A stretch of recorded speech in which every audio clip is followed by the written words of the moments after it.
Hello दोस्तों, तो कैसे हैं आप लोग। आई होप कि आप लोग अच्छे होंगे, स्वस्थ होंगे, मस्त होंगे और अच्छे से पढ़ाई कर रहे होंगे। तो कल की क्लास में हम लोगों ने कल की क्लास में यूज टू को किया था। यूज जो कि जब यूज टू एडजेक्टिव होता है तब कैसे काम करता है। ठीक उसी प्रकार आज की क्लास में हम लोग नीड के बारे में जानेंगे कि नीड जब किस प्रकार से काम करता है या कितने टाइप से काम करता है, कितने प्रकार का होता है। यही सब जानना है आज के क्लास में हम लोगों को। तो पहले तो जानिए नीड क्या होता है। नीड पहले जानिए, नीड मॉडल एक्जुअली वर्ब होता है। Modal actually verb, modal actually verb होता है ये भी। जैसे कि आपका can, could, may, might, shall, should, will, would, ये सब मॉडर्न एक्जुअली वर्ब के अंदर आता है। उसी में नीड भी आता है, यूज टू भी उसी में आता है और डेयर भी उसी में आता है। सारा मॉडल एक्जुअली वर्ब है। तो आइए जानते हैं कि ये कितने प्रकार से काम करता है नीड। ठीक, तो पहले देखिए नीड दो प्रकार से काम करता है, एक एक्जुअली वर्ब और दूसरा मेन वर्ब। ठीक, तो नीड जब एक्जुअली वर्ब होगा तो हम लोगों को कैसे पता चलेगा कि नीड एक्जुअली वर्ब है या नीड मेन वर्ब है। तो देखिए, अगर नीड के बाद अगर नोट लगा हो, मतलब नेगेटिव सेंटेंस अगर बने नीड को लेकर, तो हमको यह पता चल जाना चाहिए कि वहाँ पे नीड एक्जुअली वर्ब है। और दूसरा, अगर नीड अगर आपका इंट्रोगेटिव सेंटेंस में आ जाए, देखिए यहाँ पे इससे पता चल जाएगा। या ऐसे भी एक्जुअली वर्ब अगर पहले आता है तो वो इंट्रोगेटिव सेंटेंस बनाता है। तो अगर नीड इंट्रोगेटिव सेंटेंस में आ रहा हो तो यहाँ पे एक्जुअली वर्ब का काम करेगा। Need plus subject plus V1 plus object. ये ऐसा सेंटेंस हम लोगों को कब देखने को मिलेगा, जब नीड एक्जुअली वर्ब रहेगा। ठीक, दूसरा मेन वर्ब। तो इसका नीड का सबसे इम्पोर्टेंट भाग है मेन वर्ब। एक्जुअली वर्ब में कहीं कहीं हम लोगों को देखने मिलता है, एग्जाम में भी ज़्यादा क्वेश्चन इससे नहीं आते हैं, ज़्यादा आते हैं मेन वर्ब से। तो देखिए, जब नीड मेन वर्ब रहेगा तब इसका मीनिंग होगा हिंदी ज़रूरत होना। ठीक, अगर नीड मेन वर्ब है तो इसका 5 फॉर्म होंगे। कोई भी वर्ब अगर मेन वर्ब है, मेन वर्ब का काम कर रहा है तो उसके 5 फॉर्म होते हैं। पहला बेस फॉर्म, दूसरा V2, तीसरा V3, चौथा V4, पाँचवा V5। तो नीड जब V1 होगा तो होगा नीड, जब V2 होगा तो होगा नीडेड, V3 भी होगा नीडेड, V4 होगा नीडिंग, V4 होगा NEEDING, नीडिंग। ठीक, V5 होगा नीड्स, NEEDS, नीड्स। ठीक है, तो यहाँ पे आप लोग एक पॉइंट ध्यान दीजिए कि यहाँ पे इसका हिंदी मीनिंग हो रहा है ज़रूरत होना। ठीक, ध्यान दे दिए, यहाँ पे इसको मार्क कर दीजिए क्योंकि ये आगे काम देगा हम लोगों को। जैसे यहाँ देखिए, जब नीड मेन वर्ब होता है तो इसका रूल क्या होता है, इसका स्ट्रक्चर क्या होता है, इस पे सेंटेंस कैसे बनता है, अब हम लोग ये समझेंगे। ठीक, देखिए नीड जब मेन वर्ब होगा तो उसका स्ट्रक्चर होगा वर्ब प्लस, सॉरी यहाँ लिखना मैं भूल गया, वर्ब प्लस ज़रूरत है।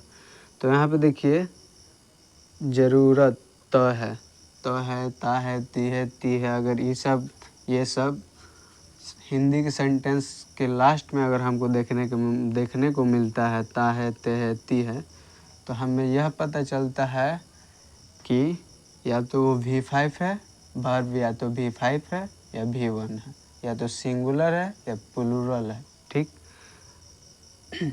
किसी भी आपको सेंटेंस में, किसी भी हिंदी के सेंटेंस में अगर आपको लास्ट में यह देखने को मिले कि अंतिम में ता है, ते है, ती है। जैसे यहाँ पे देखिए, यहाँ पे ता है, ते है, ती है। अगर ऐसा आप लोगों को देखने को मिलता है तो यह समझ जाइए कि या तो वो वर्ब V1 है या तो V5 आएगा, या तो V1 आएगा वहाँ पे या V5 आएगा। वर्ब सिंगुलर होगा या प्लूरल होगा, ठीक।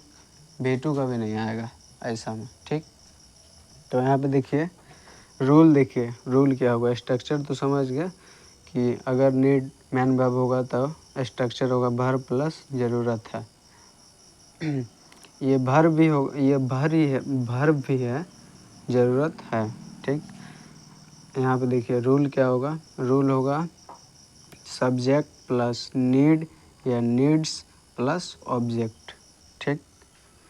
देखिए नीड यहाँ पे क्या है, नीड क्या चीज़ का काम कर रहा है। अगर ये बात का भी ध्यान में दीजिए, अगर कभी वर्ब में अगर आप ई या ईएस जोड़ रहे हैं तो वर्ब क्या होगा, सिंगुलर होगा, सिंगुलर होगा। अगर आप नाउन में ई या ईएस जोड़ रहे हैं तो नाउन क्या होगा, प्लूरल होगा। ये बहुत इम्पोर्टेंट है, बहुत इम्पोर्टेंट है। ये शायद आप लोगों को पता भी होगा। तो यहाँ पे देखिए ये क्या चीज़ का काम कर रहा है, V1 का, और ये V5 का, ठीक है। तो पहला रूल होगा सब्जेक्ट प्लस नीड या नीड्स प्लस ऑब्जेक्ट, और दूसरा रूल होगा सब्जेक्ट प्लस नीड या needs plus 2 plus V1 plus object. Simple सी बात है कि अगर पहले एक मेन वर्ब दिया और सामने से अगर एक मेन वर्ब आ रहा है तो उसको जोड़ेंगे 2 से, समझ गए। इसलिए यहाँ पे बीच में 2 आया है, और 2 के बाद हमेशा V1 ही आता है। आइए अब हम लोग एग्जाम्पल भी समझते हैं। एग्जाम्पल से ज़्यादा क्लियर हो जाता है, इसीलिए एग्जाम्पल समझना ज़्यादा ज़रूरी होता है। कभी भी आप अगर कुछ बना रहे हैं, सेंटेंस बना रहे हैं, तो ज़्यादा ये सोचिए कि ज़्यादा हम एग्जाम्पल ही सॉल्व करें, क्योंकि उससे हम लोग को ज़्यादा, हमारे लिए वो ज़्यादा बेनिफिशियल होता है, ठीक है। तो देखिए पहला एग्जाम्पल समझिए। पहला एग्जाम्पल है अमित को एक बाइक की ज़रूरत है, ठीक है। तो इसका सब्जेक्ट क्या हो जाएगा, अमित। तो अमित कैसा सब्जेक्ट है, सिंगुलर है, तो वर्ब भी कैसा आएगा, सिंगुलर। तो अमित नीड या नीड्स, आप लोग ही बताइए, नीड या नीड्स, नीड होगा या नीड्स होगा, तो राइट होगा नीड्स। अमित नीड्स क्या चीज़ की ज़रूरत है, एक बाइक की। अमित नीड्स अ बाइक, ठीक। ये तो हो गया सही, ये हम लोग सही बना लिया। अब एग्ज़ाम में हम लोग को कैसे देगा ये ध्यान देना। एग्ज़ाम में हम लोग को दे देगा इस तरह, अमित नीड अ बाइक, ठीक है। ये एग्ज़ाम ऑफ व्यूज़ है, ठीक है। अमित नीड्स अ बाइक, या ऐसे दे देगा, अमित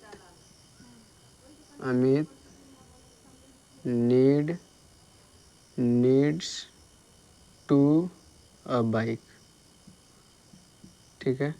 या तो ऐसा देगा या तो ऐसा देगा, तो ये दोनों गलत है। सही क्या होगा, अमित नीड्स अ बाइक।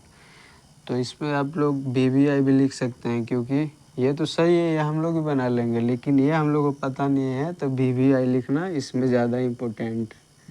हम लोग शुरू से क्या करते थे, जो हमसे बन जाता था उसी में हम लोग BBI कर देते हैं, बट ऐसा नहीं करना है, इसमें लिखे BBI, ठीक है। तो आज की क्लास में हम लोग इतना ही करेंगे, और आगे की क्लास में हम लोग समझेंगे कि नीड जब एक्चुअली वर्ब होता है तो उसका रूल क्या होता है, उसका सब्जेक्ट क्या होता है, उस पर सेंटेंस कैसे बनता है, सारी चीज़ों को समझेंगे कि नीड जब एक्चुअली वर्ब होता है तो कैसे काम करता है, जो कि कल की क्लास में। आज के लिए इतना ही, थैंक यू।